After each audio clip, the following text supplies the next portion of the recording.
Hello guys, welcome again to Esuakago YouTube channel, and this is where we inspire, we inform, and we also encourage people.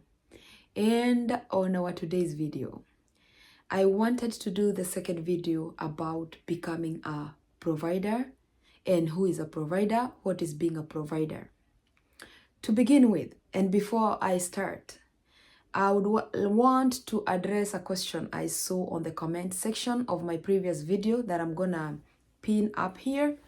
And someone was asking if the video I did was to address the Kenyans, I don't know, people who are in Africa that don't even know when they're gonna get the visa.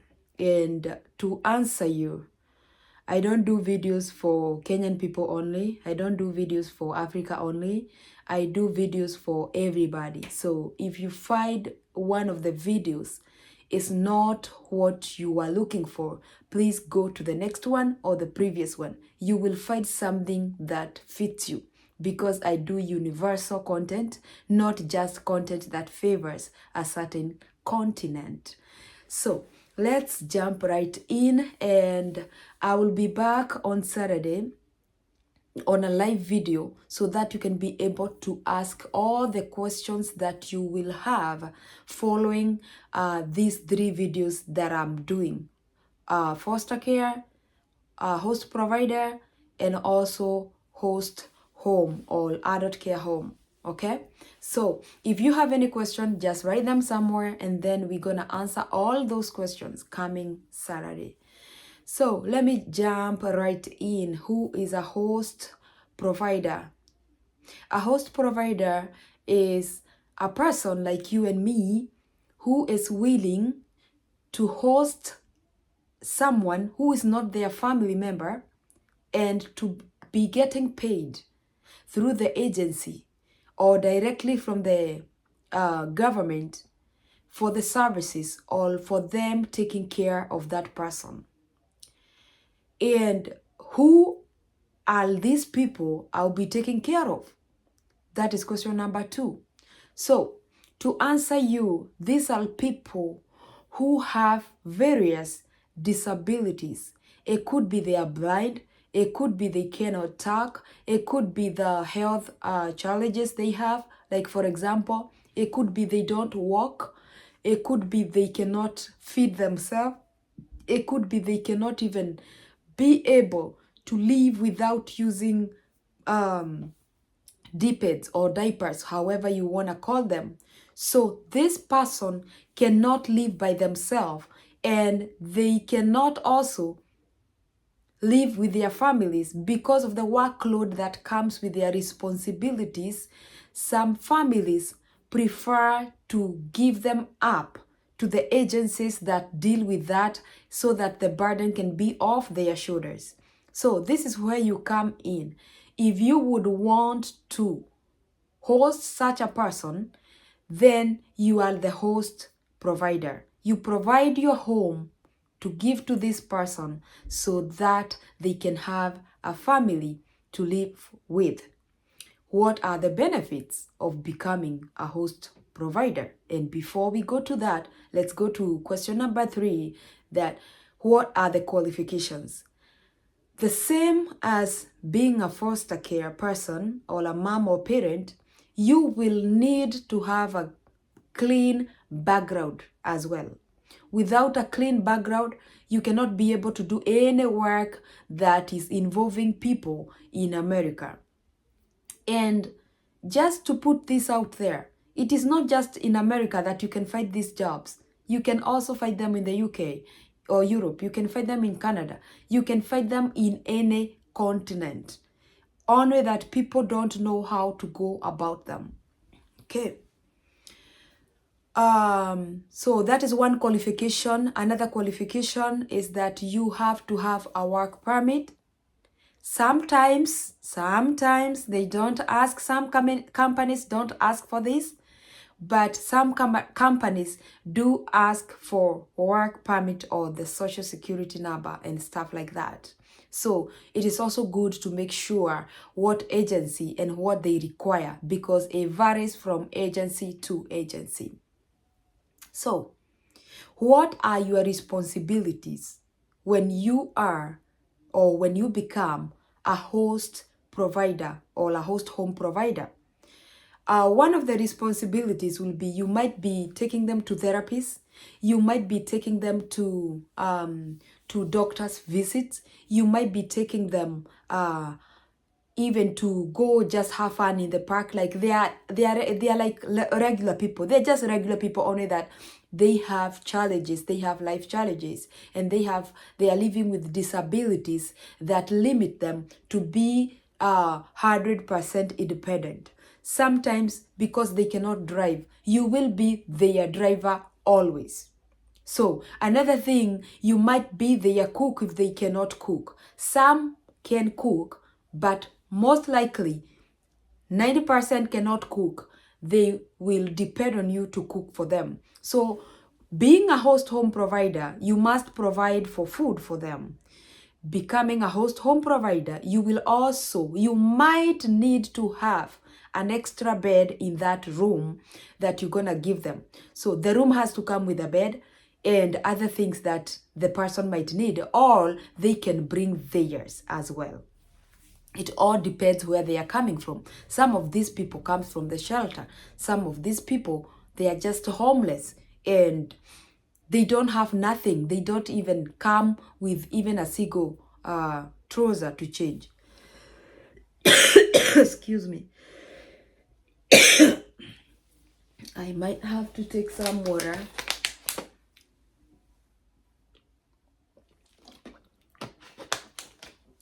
So another big thing that you need to remember is that you are the one to keep track of their health record and to keep reminding them or keeping up to date with their health. That means any appointments that are scheduled, you are supposed to follow up and make sure you take them to the doctor's appointment. Question number 4. What do I have to have in order to be a host home provider? You need to have a reliable car. You need to have a home that has all the, I don't want to call them amenities, working utilities. Your gas must be working, not leaking. Your electric power must be paid and all that. And also you have to have mostly a wheelchair accessible home, meaning they don't have to go up the stairs in order to access your home. In that case, if your house is not fully wheelchair accessible, all you need to do is to improvise. You can build or you can make it wheelchair accessible, but that's gonna cost you some money. Or you can move, if you are renting, you can move to a more accessible house or convenient house. Question number 5. I talked about in my previous video, I talked about their money or the foster kids' money. In this case, I'm gonna be talking about the client's money. You cannot use their money for your own use, no matter what. You cannot use their money to even buy a toothbrush if you are at the store shopping for them. Why? Excuse me. Because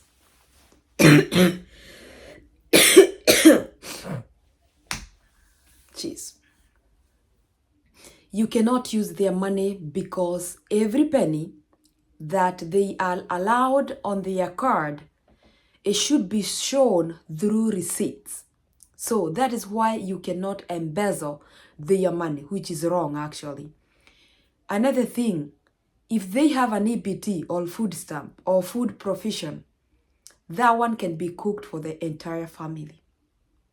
Some of them, they don't come with the EBT or food money.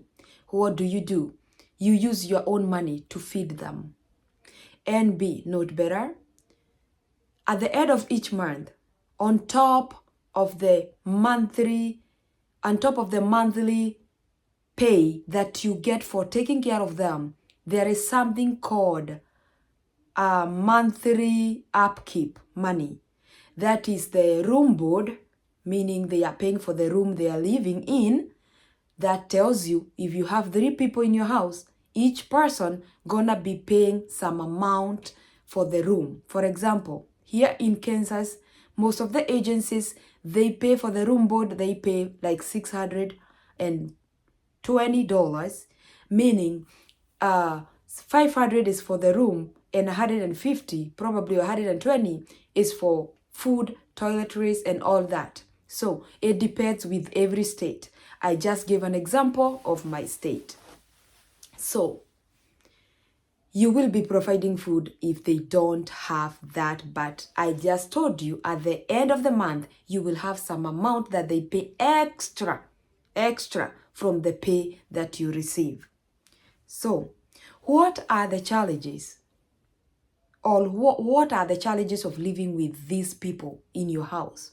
First of all, whenever you will be living with someone extra in your house, you need to be soaking your heart every night with bleach because it needs to be very, very clean. There is the money part, but there is also the other part of sharing space with these people. It's not a problem to some, but to some, it might be a problem. Before you go into this job, just search your heart and know if you can share your house with these people. Why am I saying this? These are people, some of them have mental disabilities. Some of them have physical disabilities. Some of them cannot be able to use the bathroom by themselves, meaning there will be accidents in your house. So if you're not prepared to face all these challenges and to deal with all this, then the money part should not excite you, because at the end of it all, you won't be able to do it for long before you say, I surrender it all. We don't want you to sing that song. So just weigh your heart, you know yourself better, and you know if you can go for this. What is the best part of this job? The best part of this job is that the money you are getting is not taxable. You'll be getting your entire parcel. You'll be getting your kabahasha, your whole amount of pay without deductions. But does that mean you cannot file for taxes at the end of the year? No, you will still go file for taxes. Okay, I'm now heading to the very sweet part. But before I do, let me tell you something. Host provider jobs, host home provider opportunities. This word keeps on escaping my brain. Host home provider opportunities. The payment varies from one state to the other. For example, if you are doing a host home that is shared living, aka shared living, you might get anywhere between $1,600 per person per month all the way to $4,600 per month, plus room and board. Okay, so you will be getting somewhere between that amount. And other states, for example, Iowa, they have better rates. The same companies, same agencies, but very better rates of like $9,000, $6,000, $7,000 per month, $8,000, $10,000, $12,000. Okay, so do your math, and before you move to any state to do it, just make sure it is worth doing it. How long do you stay without getting the license, or before you get the license? The long you can stay depends with how busy the family division is, and also how fast the agency can get you someone to place with you. There is something we call matching. Matching is whereby they will have a person, but then they will come and match the person with you. If you feel this person, when you read their care plan, Care plan is the care that they need, or who they are, what challenges they have, what disabilities they have, what therapists they go for, their background as well. You can say, no, I don't want this type of a person, so that will keep you waiting. So matching is the most difficult part, because you don't want to pick someone that you're not comfortable with. For example, a sex offender. You don't want to take a sex offender. If that discourages you, you don't want to go for that person. So you will keep waiting. But if you get a match the first time or the first 2 months, then you'll be you'll be good to go as soon as the two months are over. But to be honest with you, this is a process that can take up to 3 months before they even start matching you, because it is a process that involves the government. It is a process that involves background. It is a process that involves an office and another office, that is a government office and an agency office. So they have appointments. And if you came and you found like 100 people ahead of you, then you will have to wait for those 100 people to be served. Then you will be served. So it can take long, even longer than 3 months.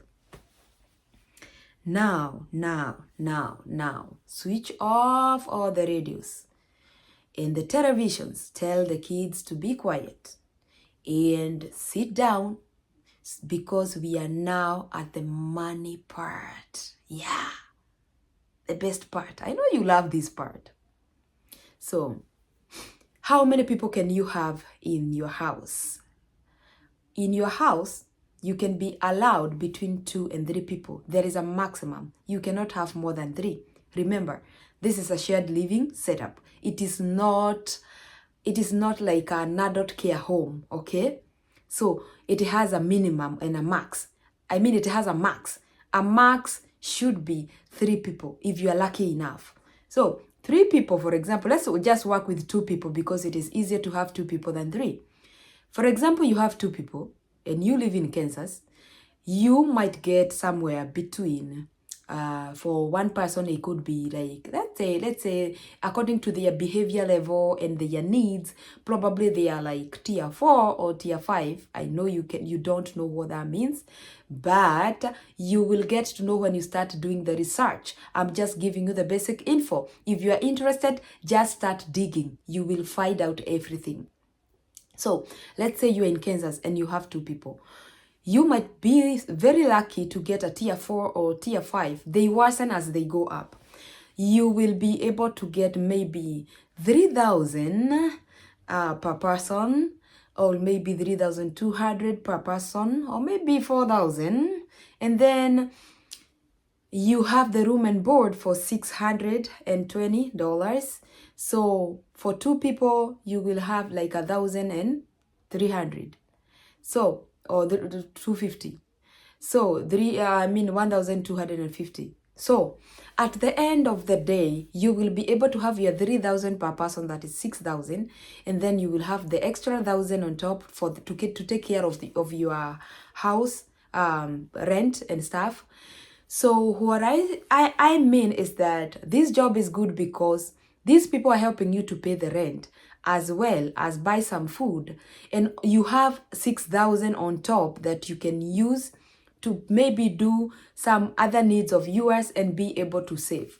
The biggest thing, or the biggest goal in everybody who is focused, is to have something by the end of the month that they can put in their bank as savings. If you cannot be able to do that or to invest somewhere, then you're just living, helping other people to live. That is the truth. So that is the number one best thing about becoming a host home provider or a shared living person. And that helps you to maximize on your savings. I'm not campaigning for this, I'm just saying. So how hard is it to get these people? It depends with how many people are doing it in your area, but compared with foster care, becoming a foster care parent is more easier to get placements than it is to get with shared living. There are so many people out there, but I told you the matching part is the hardest part. And also, it depends with how saturated your area is with shared living host providers. Okay, guys? So all these questions and many more that you have so far, I'm gonna answer them on Saturday. Just write them down. I will do a wrap-up video for all the job opportunities that have been airing here. So bye-bye for now, and don't forget to keep on keeping on, because we can do all things through Christ who strengthens us. Bye-bye.